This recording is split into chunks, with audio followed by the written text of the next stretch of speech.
Mana dapat syarat dah.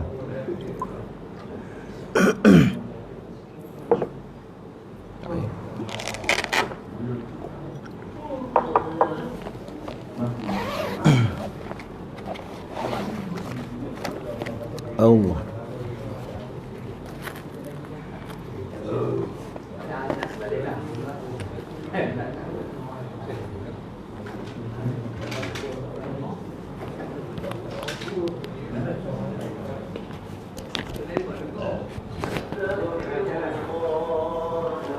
Allahumma shalli ala ya. Bismillahirrahmanirrahim. Assalamualaikum warahmatullahi taala wabarakatuh. Alhamdulillahirabbil alamin. Nahmaduhu wa nasta'inuhu wa nastahdihi wa nastaghfiruh. Wa na'udzu billahi min syururi anfusina wa min sayyiati a'malina. Man yahdihillahu fala mudhillalah wa man yudlilhu fala hadiyalah. Ashhadu an la ilaha illallah wahdahu la syarikalah wa ashhadu anna Muhammadan abduhu wa rasuluh. Allahumma salli wa sallim ala sayyidina wa habibina wa syafi'ina wa zukrina wa maulana Muhammad sallallahu alaihi wasallam wa ala alihi wa ashabihi ajma'in. Qala rabbi shrah li sadri wa yassir li amri wahlul 'uqdatam min lisani yafqahu qawli, amma ba'd. Jadi alhamdulillah, syukur kita kepada Allah Subhanahu wa taala, pada malam ini kita dapat berjumpa lagi setelah sekian lama kita berkurung di rumah masing-masing. Jadi alhamdulillah, Allah Taala bagi lagi keizinan kepada kita untuk bersama-sama di surau kita ini untuk meneruskan lagi agenda solat berjemaah kita. Jumaat ada? Tak buat lagi. Mak kena jadi tok khatib. Tak buat lagi. Solat Jumaat dah sekarang ni di surau-surau pula boleh buat Jumaat, dan kita boleh berkuliah seperti biasa dengan keadaan penjarakan. Macam-macam yang kita dapat, macam-macam pengalaman pahit manis baik buruk yang kita dapat hasil daripada kerja Allah Subhanahu Wa Taala yang hantar kepada kita di dunia hari ini, COVID-19. Macam-macam yang kita dapat pengalaman, ilmu baru yang kita boleh belajari daripada apa yang kita hadapi sepanjang 3-4 bulan ni. Jadi semua itu adalah takdir Allah Subhanahu Wa Taala kepada kita untuk melihat bagaimana kita. Kalau dulu kalau ustaz-ustaz berceramah tazkirah, kalau semaya Jumaat jangan sekali-kali tinggal ruang kosong. Sekarang ni syaitan pun tak duduk boring aku kosong belakang. Dulu kalau duduk tak rapat syaitan duduk tepi tengah-tengah tu. Sekarang ni syaitan pun muak dah. Semua kosong dah tu. Semua kosong, tak duduk dah tu. Biar tak cara-cara. Ubah sikit dah hukum. Kaedah usul fiqh ataupun fiqh kita sudah berubah sedikit. Sebab fiqh ni dia boleh berubah mengikut keadaan dan suasana. Hukum tak ada. Yang wajib boleh jadi sunat, yang sunat boleh jadi makruh mengikut keadaannya. Itu kita belajar dari segi fiqh. Ada pula hukum-hukum baru nikah online, mak tak nikah. Sorry, dah cukup dah. Semua nak pakai baju Melayu, duduk depan handphone masing-masing. Risau ada isteri sebab ada hukum baru, hukum nikah secara online. Sudah sebelum ni tak ada. Itu pun bergaduh lagi ada kata boleh, ada kata boleh. Tok Peti kata boleh. Ada pula kata tak boleh. Macam-macam hukum kita belajar. Kita belajar dalam Facebook je lah. Nak pergi kuliah tak boleh dah. Baca lah situ. Dah ambil mana yang betul, mana yang tak betul tu kita buat.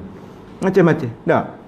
Itu perkara-perkara yang kita. Solat Jumaat pun bergaduh kita sudah tak solat Jumaat apa minggu Kalau dulu ustaz kata 3 minggu dah teruk dah hukumnya di sisi Allah Subhanahu Taala, tapi kita tu lebih 3 minggu dah.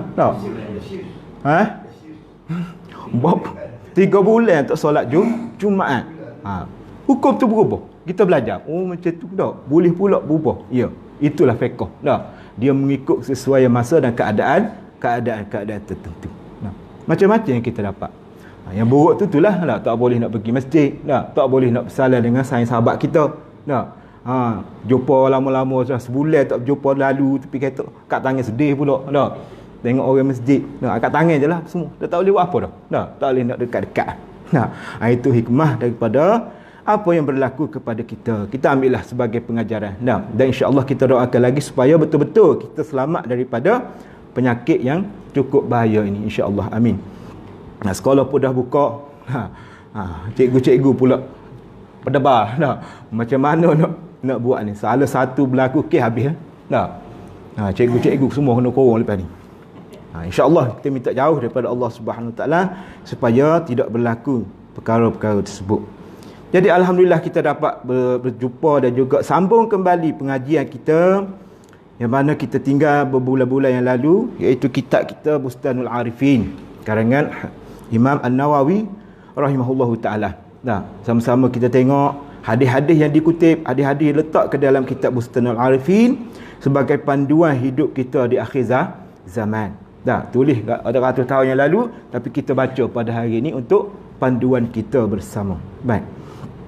Cakap mana tak ingat dah, kita ambil je lah. Lama sangat dah. 24 wasiat Nabi. Kita baca tak habis dah, mungkin baca tak habis. Hadis yang ke-24 kita dah baca itu saja. Tak apalah dah. Hadis daripada Irbad bin Sariyah itu.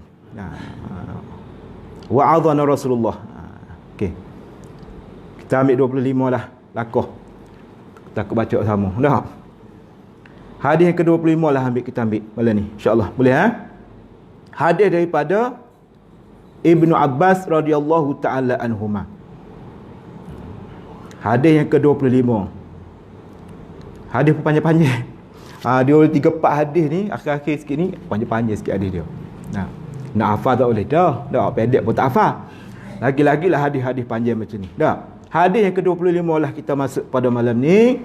An Ibnu Abbas radhiyallahu taala anhuma.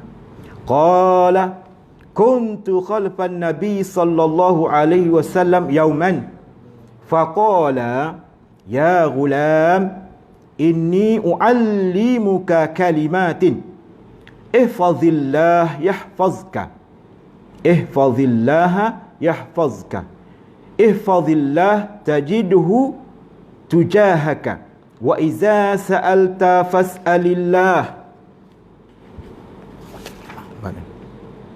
wa iza ista'anta fasta'in billah wa'lam bi anna al-ummah law ijtama'at ala an yanfa'uka bi syai'in la yanfa'uka illa bi syai'in qad kataballahu laka wa in ijtama'u ala an yadurruka bi syai'in la yadurruka illa bi syai'in qad kataballahu alayka rufi'atil aqlam wa juffatis suhuf rawahu Tirmizi wa qala hadis hasan sahih.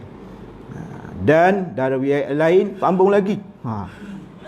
Maknanya sama dah. Ditambah lagi oleh Imam At-Tirmizi, ihfazillah tajidhu amamaka ta'arraf ila Allah fir rakha'i ya'rifka fi shiddati wa'lam anna ma akhta'aka lam yakun liyusibaka ma asabaka lam yakun liyukhti'aka wa fi akhiri wa'lam anna an-nasra ma'as sabri wal faraja ma'al karbi wa inna ma'al usri yusra. Panjang hadis kita dah. Itu hadis penuh daripada siapa tadi? Abdullah Ibnu Abbas radhiyallahu taala anhu. Jadi dia kata, maksudnya di sini hadis daripada Sayyidina Abbas, tajuk dia wasiat Nabi kepada Sayyidina Abbas. Ada satu wasiat Nabi bercerita ataupun beri nasihat ataupun wasiat kepada Sayyidina Abbas. Ketika mana Sayyidina Abbas sedang duduk di belakang Nabi, khalfan Nabi. Jadi ulama hadis mungkin buat kemungkinan ada dua maksud khalfa. Duduk di belakang Nabi tu macam mana maksud dia? Khalfan Nabi, yang pertama mengatakan dia berjalan di belakang Nabi. Khalfa tu belakang. Jadi Sayyidina Abdullah bin Abbas ni, Ibnu Abbas ni, dia berjalan di belakang Nabi satu hari. Ataupun ada ulama hadis yang lain mengatakan dia duduk di atas kuda bersama Nabi, di belakang Nabi, menunggang bersama Nabi. Nabi bawa kuda tak? Dia duduk di belakang Nabi. Maksudnya Nabi bawa dia atas tunggangan. Kuda ataupun tudar lah biasa tak? Di atas tunggangan. Jadi Abdullah duduk belakang Nabi. Itu maksud dia khalfan Nabi. Jadi ada dua kemungkinan. Jadi ketika mana duduk di belakang Nabi macam tu, faqala, Nabi pun bercakaplah dengan Abdullah tadi. Dah. Duduk saja-saja rugi juga Nabi kata tak? Kebetulan dah ada orang duduk belakang ni. Tak? Kita berbual-bual lah. Dia pun saja. Ya ghulam. Ya ghulam. Orang Arab dia panggil, disebut kata ghulam. Kalau kita budak. Macam itulah. Ghulam ni budak kalau. Dia tak panggil nama. Dia tak panggil Abdullah. Tak, dia panggil budak. Macam nak bersahaja-sahajalah. Tak? Dia santai-santai. Cakap tak serius, dia main-main, gura-gura je. Budak. Dah sambil-sambil duduk belakang Nabi, maka Nabi kata, ya gulam, hai budak, inni uallimuka kalimati. Aku nak bagi tahu kepada kamu, aku nak ajar kamu satu kalimah. Beberapa kalimat. Dah. Nak dengar tak ni? Dah, sambil-sambil naik kuda bersama Rasulullah sallallahu alaihi wasallam. Nah. Ada setengah ulama kata ramai yang pernah Nabi bawa bersama atas kuda dia. Dah. Betul sungguh. Duduk boleh naik kuda dengan Nabi dah. Kalau kita hari ni boleh naik kereta sekali dengan Haji Adi. Sokor tak? Sokor tak. Kalau Haji Tok Gurunya Aziz lagi sokor tak? Aku naik kereta dengan Tok Guru ni. Sokornya kita tak. Aku naik kereta dengan PM hari ni. Bangga tak? Ini duduk naik kuda bersama Rasulullah. Ya Allah. Tak duduk belakang Nabi. Seronok. Ada mengatakan lebih 30 orang yang pernah duduk belakang Nabi atas kuda Nabi sallallahu alaihi wasallam. Betul lah para sahabat. Tak duduk dengan bersama Nabi di atas tunggangan. Antaranya Abdullah ibn Abbas. Nah. Hei budak, nak tak aku bagi tahu kepada kamu beberapa perkara, beberapa ilmu, beberapa kalimah. Siapa tak nak? Nabi nak ajar. Siapa tak nak dah. Jadi Nabi pun teruskan, ihfazillah yahfazka. Budak, tak? Engkau jagalah Allah, nescaya Allah jaga kamu. Santai, duduk atas kuda sambil-sambil. Nah, kalau kita sambil-sambil naik kereta je. Nah, berbual-bual. Jagalah Allah, nescaya Allah jaga kamu. Kalau ikut makna selapis, pelik. Jaga Allah buat apa?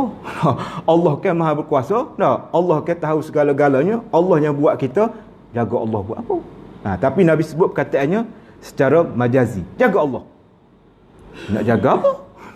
Allah yang jaga kita, bukan kita jaga Allah. Tapi itulah. Tak? Dari segi uslub bahasanya, ulama bahasa pula kaji. Kenapa Nabi sebut jaga Allah?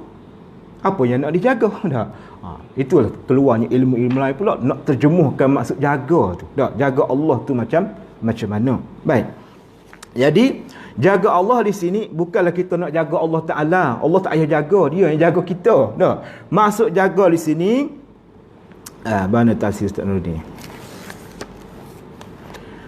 Ihfazidinillah. Maksud jaga Allah tu bukan jaga zat Allah. Tak, tapi jaga agama Allah maksud Nabi. Tak. Hei budak, jaga Allah. Maksudnya jaga agama Allah. Jaga macam mana? Tak. Iaitu daripada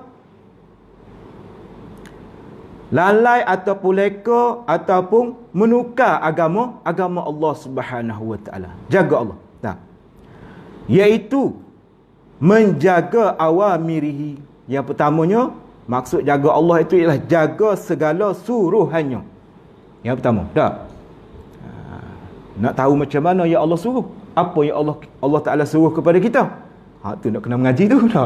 Tu nak kena ngaji. Tak, kitab fiqh, kitab tauhid, kitab tasawuf, akhlak, semua kena ngaji, baru tahu apa yang Allah suruh. Baca tafsir, baca hadis, baru kita tahu. Kalau tak ada tu, kita tak tahulah Allah suruh ke apa, tak tahu. Tak. Yang pertama, jaga Allah maksudnya jaga apa yang Allah Taala suruh. Ambil. Yang keduanya jaga Allah iaitu jaga apa yang Allah larang. Yang dua ni. Tak. Jaga Allah, yang apa yang Allah suruh, dan jaga apa yang Allah larang. Dua perkara. Maksud jaga iaitu jaga agama Allah. Tak. Apa benda yang Allah Ta'ala tidak suruh kita buat, apa benda yang Allah Ta'ala larang kita buat, maka kita jangan buat. Kalau kita buat, kita tak jaga hak Allah Subhanahu Wa Ta'ala. Kalau Allah Ta'ala suruh kita semai, kita tak semai, kita tidak jaga Allah Subhanahu Wa Ta'ala. Itu maksud Nabi, wahai budak, jagalah hak Allah. Itu agama Allah. Nah, jaga semaya. Nah, ni tok email semua dah ni. Nah, hebat-hebat belaka dah. Semua dah ada bakat tauliah imam kepada makmum di rumah masing-masing. Nah, semua jadi tok email dah. Alhamdulillah. Nah, itulah kalau dulu yang tak biasa jadi email, nyesallah dia. Dah. Allah nak jadi tok email kepada bini pun tak boleh. Ketah. Nak sudah. Nah, kenapa ayah ni nak gegar-gegar rumah ni? Nah, tak pernah jadi. Biasa jadi makmum je. Nasib baik dia pernah jadi, tak jadi makmum, tak jadi tok email, tak semaya langsung macam mana dah. Anak tengok je ayah tak pernah semaya dah. Berkurung 24 jam pun tak semaya, sedih. Dah. Nasib baiklah ayah aku pandai dia. Nak manggil, ayah aku jadi tok email tarawih. Tok email semaya raya. Si baik tak jadi tok khutbah. Nah. Sebab tok khutbah tak sunat pun, tak wajib pun. Dah, semaya raya tu yang penting. Dah. Hoi. Dah. Hebat ayah dia. Isteri pula suka. Tak pernah lagi kata semaya Jumaat boleh cium tangan tu email. Kali ni bukan sekat cium tangan, cium dahi lagi tu email. Dah. Seronok bini dah. Lepas tu mu tengok aku tengok mu. Jadi. Dah. Tak ada kerja lain dah. 24 jam. Dah, duduk dalam rumah. Dah, anak-anak pun tengok kita. Dah. Tak ada ayah tak pergi macam dah ni. Dah. Ayah tak pergi ngopi dah. Dah. Duduk tengok kita. Suka juga ni ingat sekali dah. Itu manis, itu pengalaman manis dah. Boleh jadi tok imam tarawih Allah. Dah. Ayah nak buat lauk 20 malam ni. Anak kata letih bah. Dah. 20 mati dah. 2 sudah, 2 boleh juga. 2. Dah.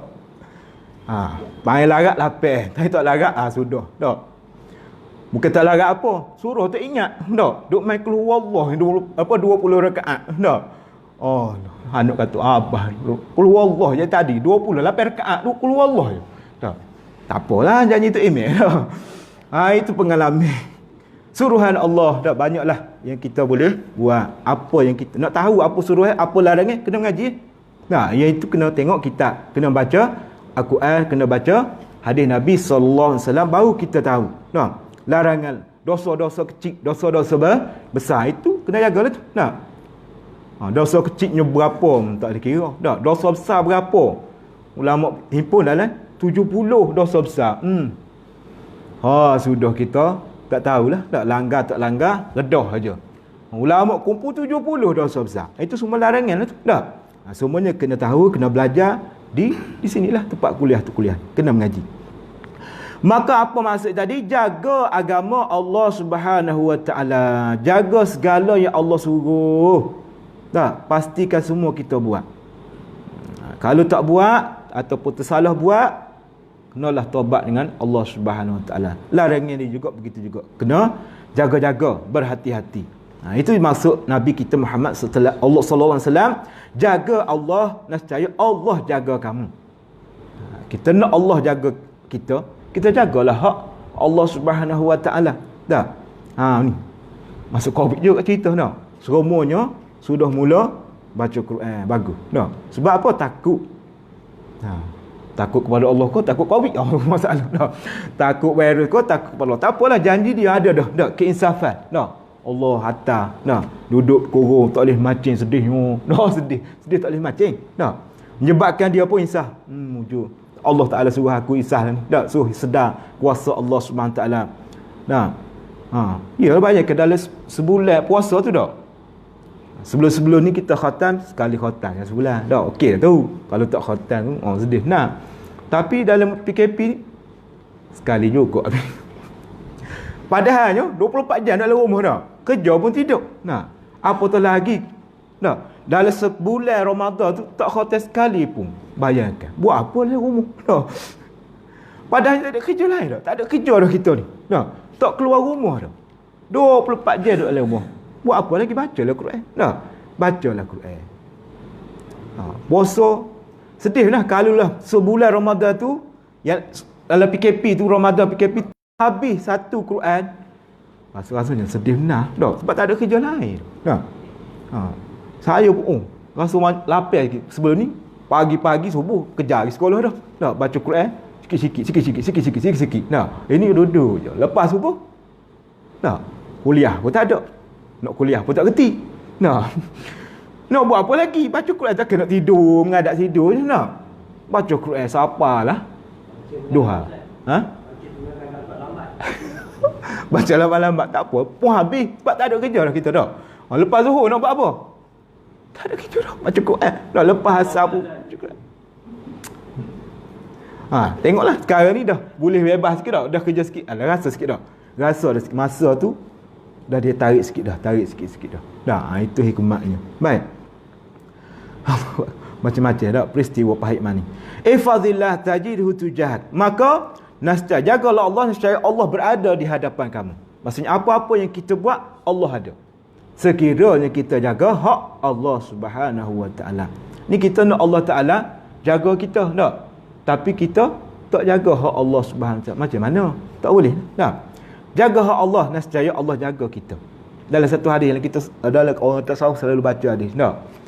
Bila Allah Taala sayang kepada kita, tak? Kasih kepada seorang hamba, hamba tu melihat dengan pandangan Allah Subhanahu wa taala. Dia berjalan dengan rahmat kasih sayang Allah Subhanahu wa taala, sentiasa dengan Allah Subhanahu wa taala.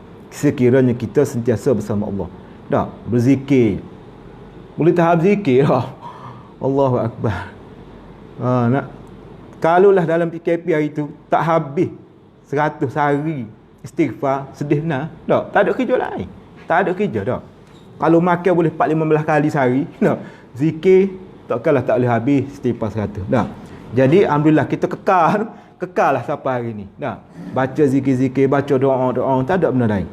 Jagalah Allah Subhanahu wa taala, jagalah Allah. Wa iza sa'alta, dan sekiranya kamu meminta, fas'alillah, maka minta dengan siapa? Minta dengan Allah Subhanahu wa taala.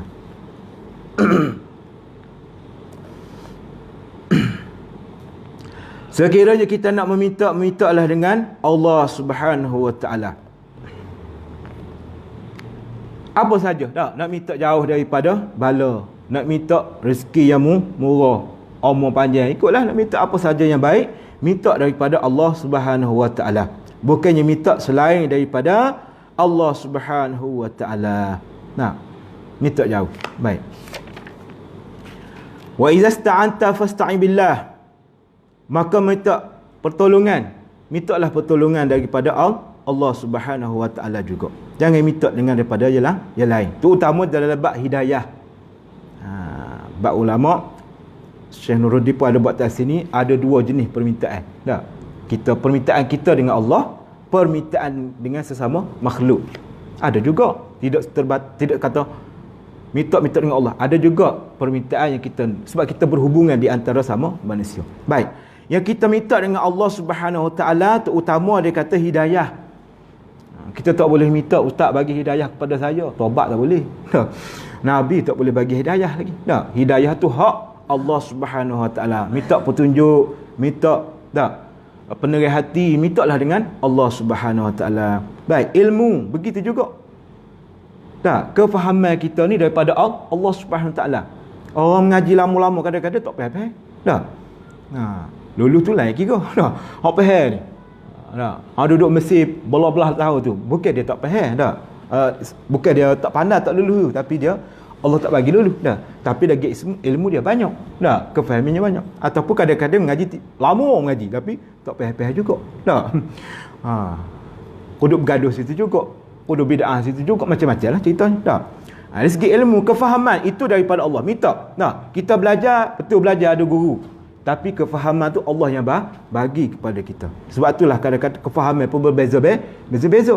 Tak, ustaz kata lain, pak maknanya ditubik. Dah. Keluar maksud difahami oleh anak muridnya, pak orang tu lain-lain. Itu kefahaman daripada Allah. Minta dengan Allah Taala.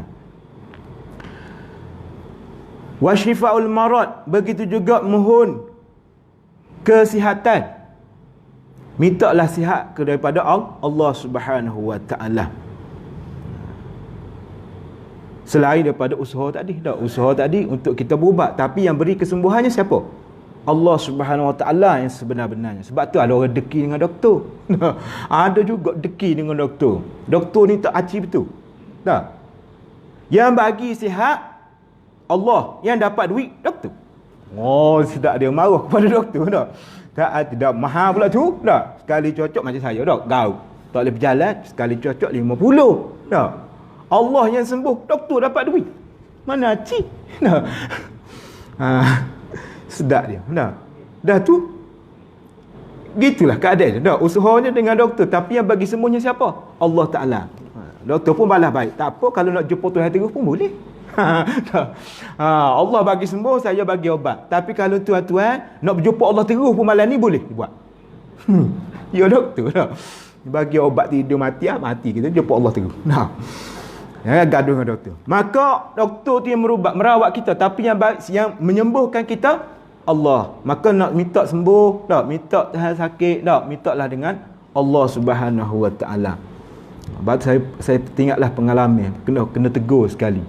Saya tak kenal orang tu, tapi dia kenal saya ustaz kot. Dia biasa jumpa dah dekat klinik gaut lah. Saya tak nak hal lain, dah pergi klinik gaut, tak boleh berjalan tak. Geng gaut ramai ni. Gaut duduk situ, ada seorang macam kita lah, lebih kurang lah umurnya. Ustaz macam mana sakit gaut? Lama-lama buat-buat lah kali nak balik ustaz. Balik dulu lah. Tak apalah ustaz, kesembuhan itu dari ustaz juga. Saya tak faham apa maksud dia. Dalam maksud dia dah. Sembuh tu ustaz juga dah tu. Lepas tu pisah macam tu. Balik mikir sembuh ustaz juga sembuh. Macam mana tu? Tak, maksud dia doa tadi dah. Maksudnya doa. Ayat dia tu dalam dah.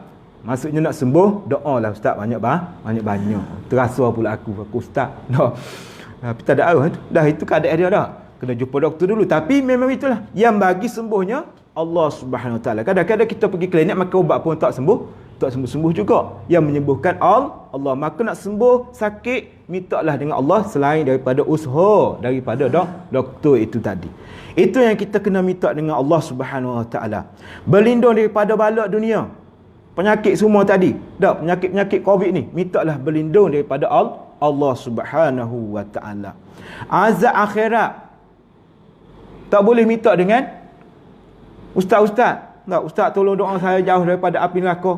Doa boleh tak, tapi yang menentukan Allah. Kita minta dengan Allah, jauhkan kita daripada azab api neraka. Baik.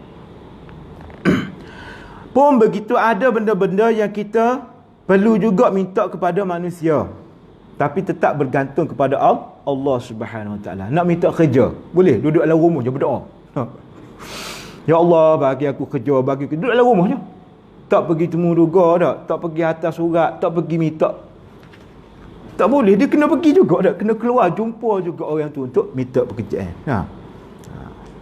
Minta projek. Doa YB, ya Allah bukalah hati YB baru kita potih. Ya Allah, mintalah potih mari kesuai kita bagi duit. Tak jadi dah. Kena pergi semanggung dah. Jumpa potih-potih ni, kita nak minta sikit duit. Dapat insya-Allah dah. Kalau dapat, itu hak Allah lah, nak bagi tak bagi, tapi kena minta juga. Itu dari segi manusia. Ada juga kena minta dengan manusia. Benda-benda material macam itulah kena minta. Baik.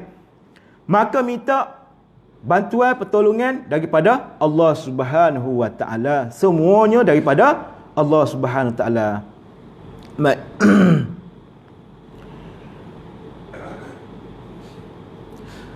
Apa maksud minta? Ada penerangan sikit. Maksud kita minta dengan manusia tadi, dah. Maksudnya di sini ulama ada beberapa kata-kata para sahabat. Minta tadi bukan kita minta bagi aku kerja, bukan, tidak. Kita minta juga, minta kerja tadi, tapi jangan lupa dia. Dah. Minta Allah Taala buka hati dia untuk kita. Kena ada juga situ. Dah. Walaupun kita berhajat kepada dia, dah. Nak kerja dengan dia, syarikat dia, tapi kita kena doa juga dengan Allah Taala, minta Allah Taala tolong buka hati dia untuk kita. Macam tu. Dah. Ada kait juga dengan Allah Subhanahu Wa Taala. Nak minta projek pun sama juga tadi. Kita minta doa dulu dengan Allah Taala, buka hati YB tu, bagi duit kepada surah kita tadi. Sebab benda tu daripada Allah Subhanahu Wa Taala juga. Baik.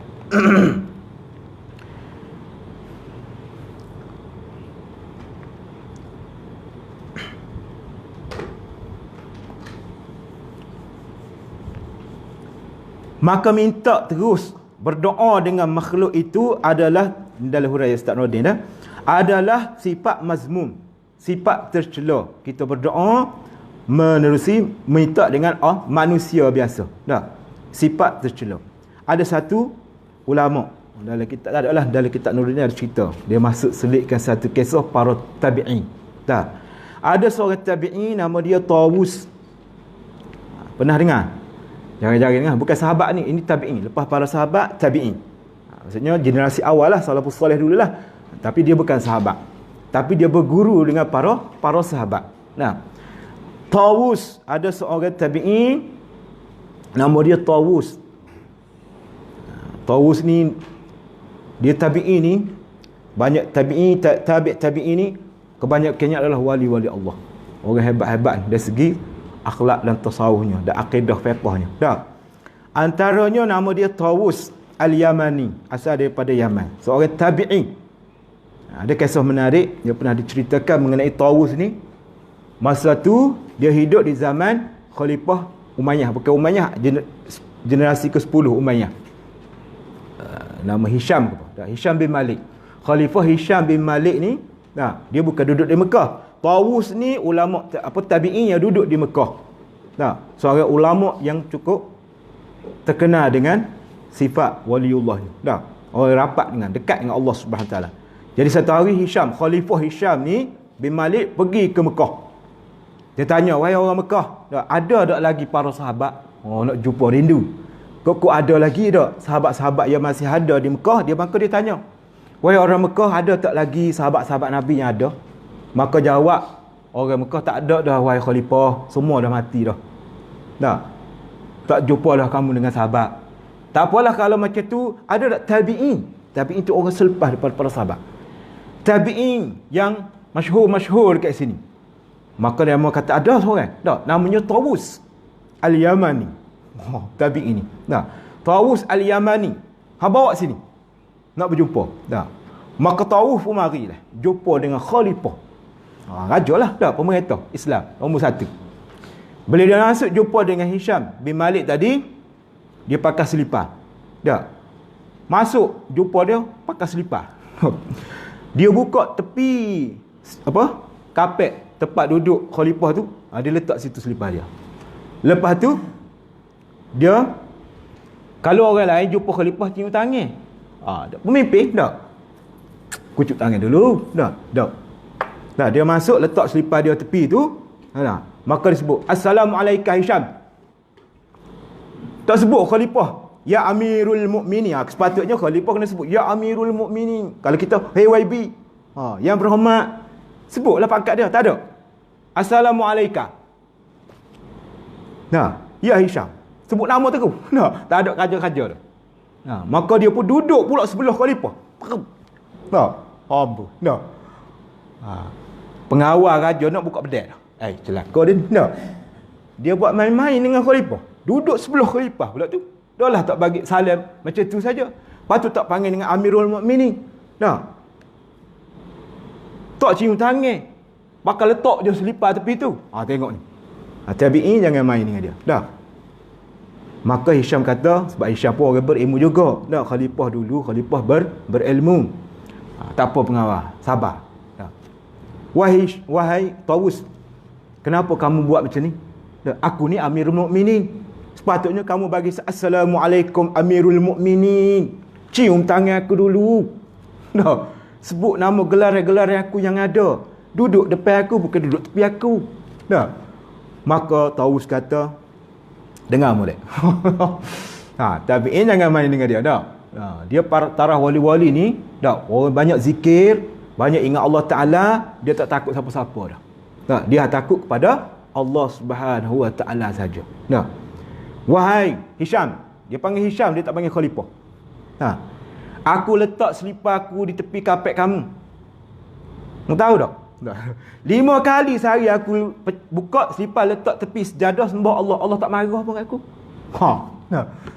Allah tak pernah murka, tak pernah marah kepada aku. Aku pecat selipar di tepi sejadah aku, sujud pada Allah 5 kali. Kamu nak marah ke? Ambil satu dah. Lepas tu tak cium tangan. Ni aku khalifah, orang lain semua cium tangan. Dah. Hai khalifah apa? Hisham. Kau pernah dengar tak kata-kata Sayyidina Ali? Sayyidina Ali pernah berkata, haram cium tangan orang lain kecuali isteri dan anak-anak dia saja. Oh, ambil. Dah. Hudah tu yang kamu tak sebut Amirul Mukminin tu kenapa? Hei Hisham, wali-wali Allah ramai sini. Semua dipanggil nama aja, tak pernah panggil ya wali, tu wali, ya alim, tak ada. Kami sebut nama aja. Kamu ni apa sangat ketua wali pun. Ambil. Itu kita tahu menarik untuk kita dah. Inspirasi kepada kita, motivasi.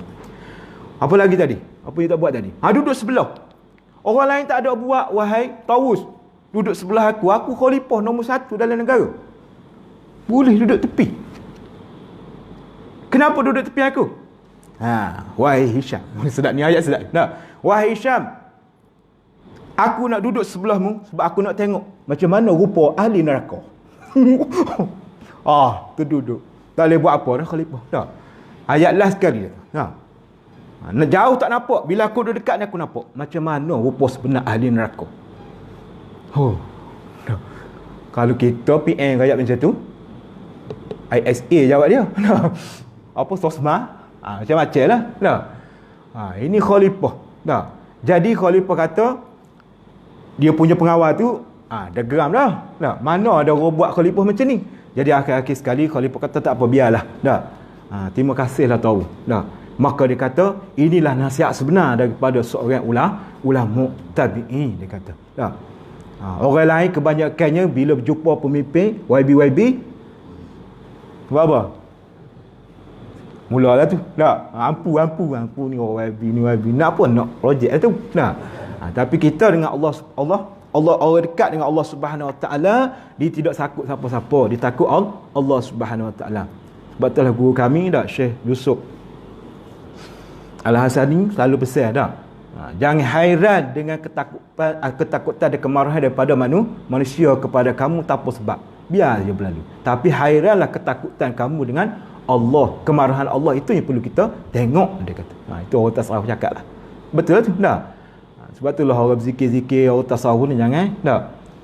Silat-silat dia lebih berani melawan musuh daripada kita. Kita yang nampak macam ni, zikir yang tidak.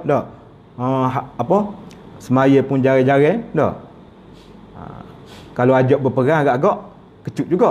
Tapi orang dekat dengan Allah Subhanahu Wa Taala anytime. Dia tak takut pada siapa-siapa. Musuh Allah dia tak takut. Dia hanya ada Allah Subhanahu Wa Taala. Baik. Itu cerita Tawus. Nak ajak ni kata-kata dia ni. Tak ada kaitan pula.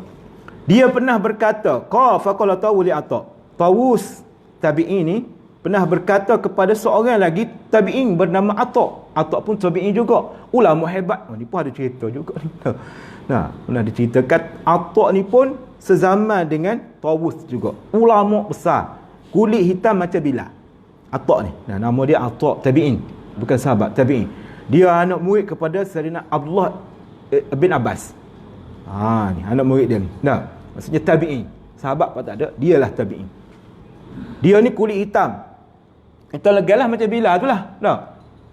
Tapi satu hari khalifah juga. Ni dia khalifah. Masa khalifah Umayyah dan seterusnya tu, dia macam ego sikit lah khalifah. Tak macam Khulafa Ar-Rasyidin. Sebab dia beraja dah. Dia rasa hebat sikit dah ada kedudukan, ada harta. Namun Sulaiman bin Malik khalifah tu dia pergi ke Mekah. Sebab Umayyah dia di Kufah, dia tidak di Mekah pusat pentadbiran dia. Dia pergi nak berjumpa dengan Ata ni. Tabi'in yang cukup alim. Tempat rujukan semua masalah di Mekah. Tabi'in bernama Ata. Dia bersahabat dengan Tawus tadi. Kulitnya hitam legam macam hamba abdi. Bahkan dia memang hamba dulu. Tapi dibebaskan oleh tuan dia kerana dia sibuk mengejar ilmu. Dia hamba. Sampai dia kerja sebagai hamba, dia ambil lagi peluang belajar ilmu dengan para sahabat sehingga menjadi alim. Walaupun dia seorang hamba abdi. Lama-lama tuan dia bebaskan dia jadi orang merdeka. Duduk di Mekah menjadi orang yang bagi fatwa di Mekah. Kulit hitam legam. Maka Khalifah Sulaiman bersama anak dia pergi ke Mekah. Masuk dalam masjid Mekah. Maka nampaklah seorang yang sedang solat, lama solatnya. Loh, kulit hitam legai. Tak serupa dengan orang Arab-Arab biasa yang handsome-handsome comel-comel. Tak. Duduklah hitam. Maka lepas dia habis solat, tiba-tiba orang beratur. Beratur panggil. Bukan nak masuk pasar raya. Nak berjumpa dengan atok ni, kena beratur, nak tanya soalan. Punyalah ramai. Jadi Sulaiman ni khalifah. Takkanlah khalifah nak beratur. Tak, betul kan? Dia YB. YB dia kata. Pemimpin PM. Maka dia pun, anak dia pun ajak. Tak. Marilah ayuh kita pergi depan sekali, kita tanya dululah. Tak kita nak beratur macam orang ramai. Kita ni khalifah. Maka Sulaiman tu kata, nanti dulu wahai anakku, sabar. Tak. Sebab dia tahu siapa itu atok. Tak. Walaupun kita ni ada pangkat, ada kedudukan, dengan atok jangan main. Kita beraturlah seperti biasa juga. Kerana seorang ulama tadi. Sampai giliran dia baru boleh bertanya dengan atok tadi. Maksudnya ulama khalifah pun boleh bertanya dengan seorang hamba biasa tapi ilmunya banyak. Maka lepas balik daripada tu, dia bercerita kepada anak dia, Sulaiman tadi, wahai anakku, ingatlah pentingnya ilmu, dia kata. Tak. Dengan ilmu, orang tadi boleh jadi mulia, lebih mulia daripada seorang raja macam kita ni. Kita ni raja je, ilmu tak ada. Tak ada kemuliaannya.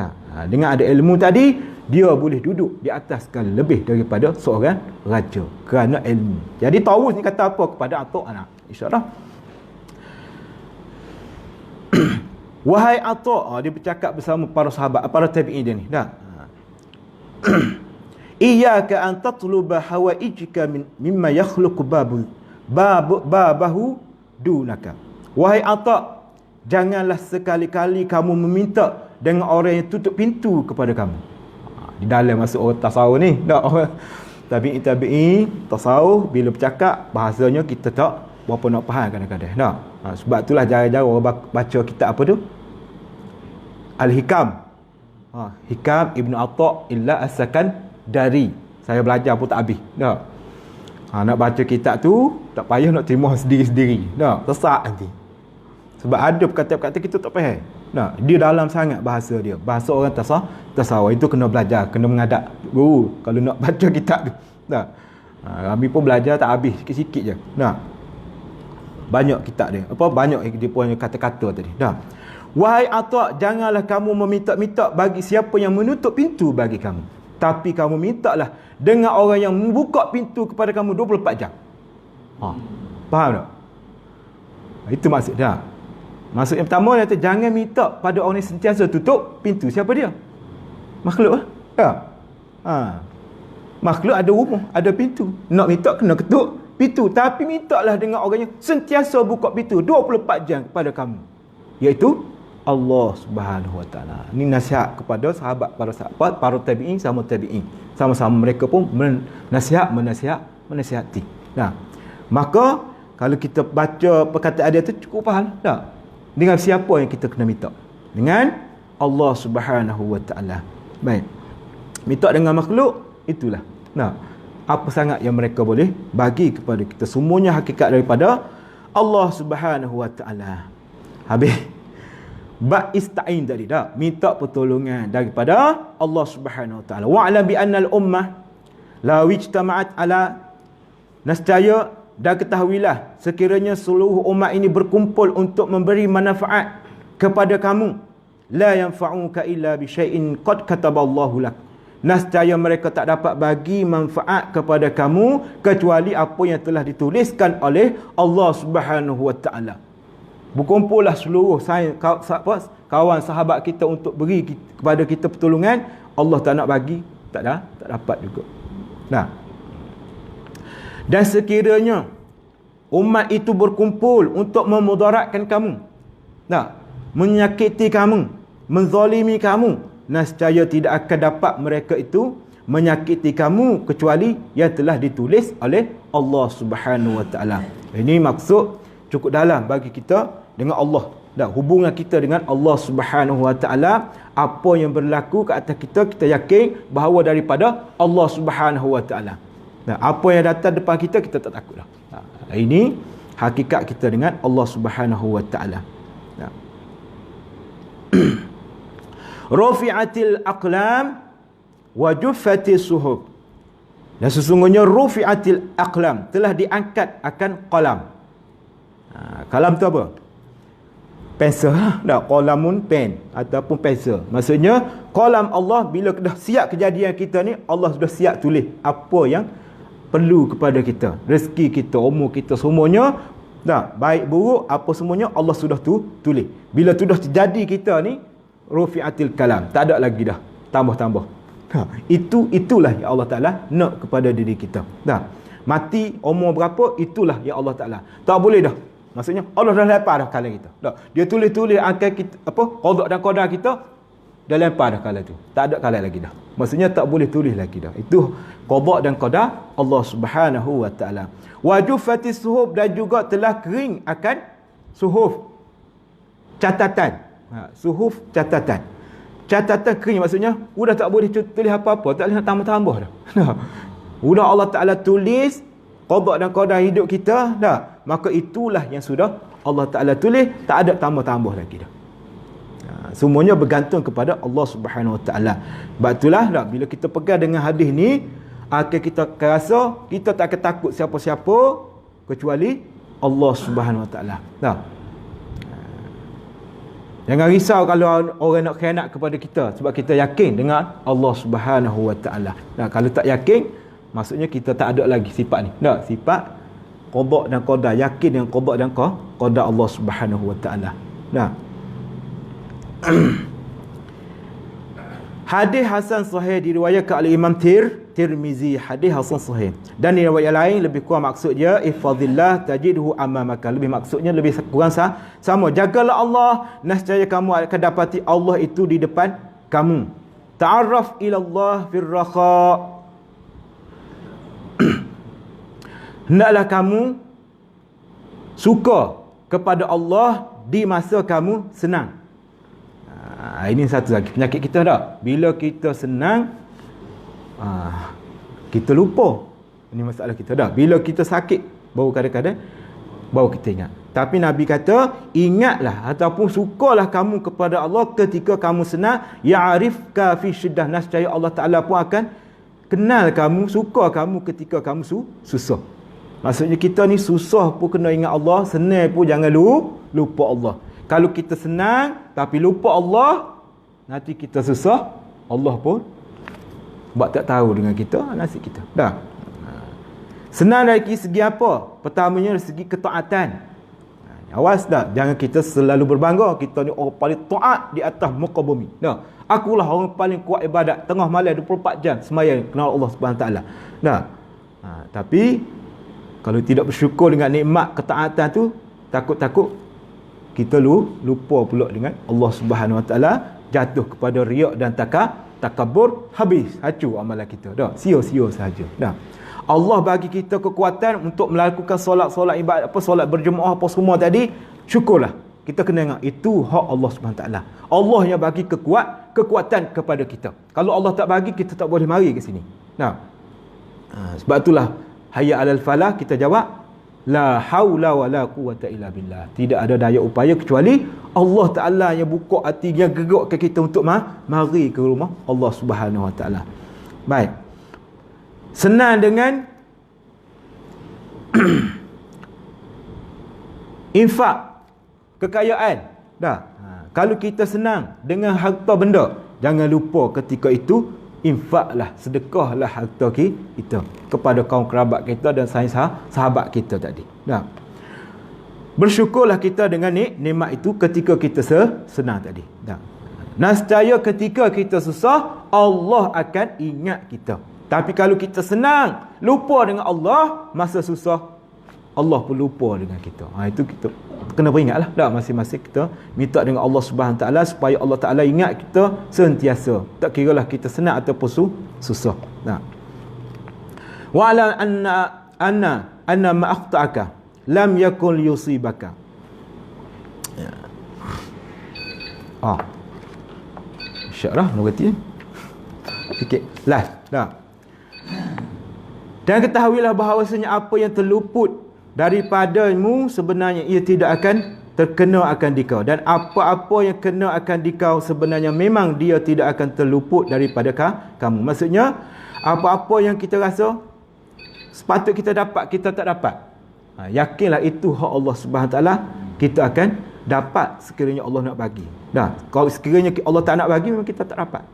Jangan kita rasa hibur ataupun rasa marah dengan Allah Subhanahu Wa Taala. Dan ketahuilah bahawasanya pertolongan itu sebenarnya dengan kesabaran.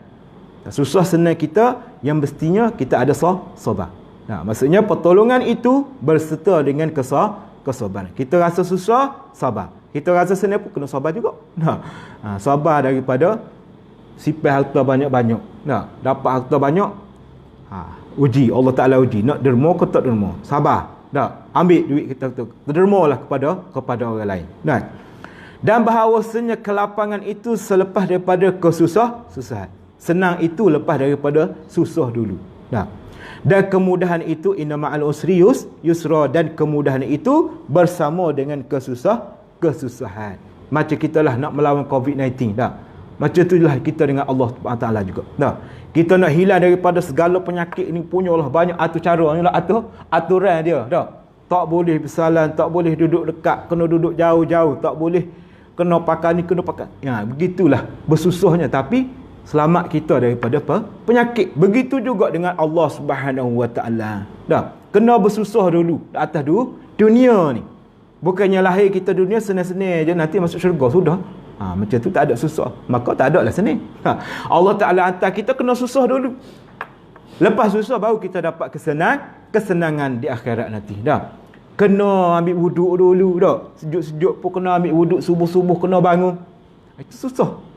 Kalau ikut senang, tak payah bangun. Subuh sedap tidur. Subuh kena bangun. Semaya 5 waktu kena pergi. Kena semaya. Bila puasa kena puasa, zakat kena keluar zakat. Bersusah-susah dulu, bersenang-senang, kemudian di akhirat nanti. Begitulah juga agama kita. Dan Allah Subhanahu Wa Taala ajar kepada kita supaya kita berusaha dan sabar melakukan ketaatan kepada Allah Subhanahu Wa Taala. Wallahu a'lam bissawab. InsyaAllah ada masa kita sambung. Hari Jumaat ni pula tak? Isnin lupa dah. Hari Isnin insya-Allah tak ada apa-apa, kita jumpa lagi insya-Allah. Wallahu a'lam bissawab. A'udzu billahi minasyaitonir rajim. Bismillahirrahmanirrahim. Allahumma faqqihna fid din wa 'allimna at-ta'wil. Allahumma ihdinas siratal mustaqim. Siratal ladzina an'amta 'alaihim minan nabiyyin as-siddiqin wasyuhada'i was-shalihin wa hasuna ulaika rafiqa bi rahmatika ya arhamar rahimin. Walhamdulillahirabbil alamin. Qabarallah.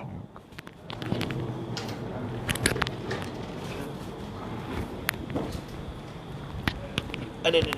Duduk.